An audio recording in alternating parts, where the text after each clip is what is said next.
My dear young brothers and sisters in Islam, I want to explain to you a surah that each and every one of you has memorized. It is perhaps your first surah that you have memorized in the Quran. It is Surah Ikhlas. And you and I, we both love this surah because it is so short and sweet. قُلْ هُوَ اللَّهُ أَحَدٌ اللَّهُ الصَّمَدُ لَمْ يَلِدْ وَلَمْ يُولَدْ وَلَمْ يَكُنْ لَهُ كُفُوًا أَحَدٌ. This is called Surah Ikhlas. Our Prophet Muhammad sallallahu alayhi wasallam, do you know what he said about this surah? He said, I swear by Allah, this surah is equal to 1/3 of the Quran. Now what does it mean it equals 1/3 of the Quran? It doesn't mean that if you just recite this surah 3 times, you don't need the rest of the Quran. No, it means in blessings, in reward, it is equal to 1/3 of the Quran. This beautiful surah was revealed very early on in Mecca, when one of the leaders of the other tribes, he heard that our Prophet Muhammad ﷺ had a new religion.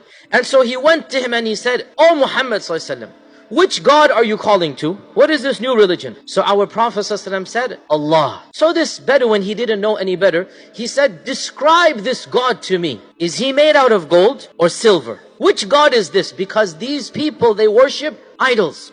So Allah subhanahu wa ta'ala revealed in response to this question, Surah Ikhlas. And the meanings of this surah are very deep and profound. Allah subhanahu wa ta'ala begins the surah by saying, قُلْ هُوَ اللَّهُ أَحَدٌ. Say He is Allah, unique, nothing like Him. The man was saying, what is He made of? Allahu Ahad.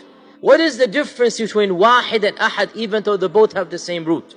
You see, Wahid means the first or the one who could be out of many. And so, for example, if there's a lot of people and one of them won the race, you will say, this Wahid over here, he's Wahid in the race. But Al-Ahad means there was nobody else in the race to begin with. There's no competition. Al-Ahad means He is absolutely unique, dissimilar to anything else. Allahu Samad. Allah is also a Samad. A Samad means the one who is perfect in Himself. He doesn't need anything, everything needs Him. This man said to the Prophet ﷺ, what is the lineage of your new God? And Allah is saying, Lam yalid wa lam yulad. Because Allah is Ahad, because Allah is Samad, both of the meanings necessitate that Allah Azza wa Jal, subhanahu wa ta'ala, neither has a child, Lam yalid, wa lam yulad, nor did somebody else, astaghfirullah, be his father. And this is a refutation of every single belief system that ascribes sons or daughters to Allah. And وَلَمْ يَكُنْ لَهُ كُفُوًا أَحَدٌ. There is nothing that is similar to Him. Whatever you can imagine, my dear brothers and sisters, Allah is above that. Mentioning one of the most sweetest ahadith about Surah Al-Ikhlas, and it is a hadith in which a companion of our Prophet ﷺ, he would lead the prayer. And every time he would lead the prayer, he would recite Surah Al-Ikhlas. So another companion got irritated. He said, why do you always recite Ikhlas in every single rak'ah? The man didn't want to answer. He said, I'm not going to answer you, but this is my habit. I'm going to recite Ikhlas. Somebody else complained. Eventually a third man complained to the Prophet Muhammad ﷺ.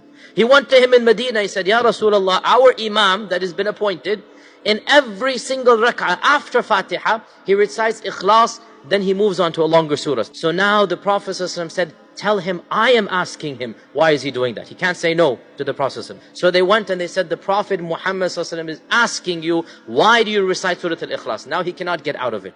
So he says, because Surah Al-Ikhlas describes my Lord, and I love to read His descriptions.